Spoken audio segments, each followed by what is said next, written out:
সরকারের যে স্বরাষ্ট্র পররাষ্ট্র মন্ত্রণালয় রয়েছে, আমরা তাদেরকে বলবো একটি অ্যাক্টিভ হন।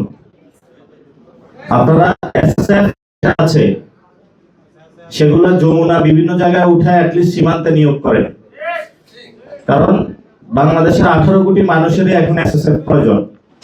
এজন্য আমরা এই প্রোগ্রাম থেকে সীমান্ত হত্যার যারা অতীত শহীদ হয়েছে, যারা হেনস্থা শিকার হচ্ছে, আমরা এই প্রোগ্রাম থেকে তীব্র নিন্দা জানাচ্ছি ভারত সরকারের প্রতি এবং আন্তর্জাতিক সম্প্রদায়ের কাছে আহ্বান যে আন্তর্জাতিক যে সীমারেখাগুলো রয়েছে, ভারতের মতন একটি খুনি বর্বর বাহিনী জন্ম দিয়েছে বিএসএফ, দ্রুত তাদেরকে বিচারের কাঠগড়ায় দাঁড় করিয়ে দৃষ্টান্তমূলক শাস্তির মাধ্যমে নতুন বিশ্ব যে শান্তির বিশ্ব হবে সেই বিশ্ব আমরা প্রতিষ্ঠা করতে পারবো বলে আশা করি। না হয় যে শান্তিমূলক যে কথাগুলো আমরা বলি এগুলো হলো ফুলজুরি কথার মধ্যে থেকে যাবে।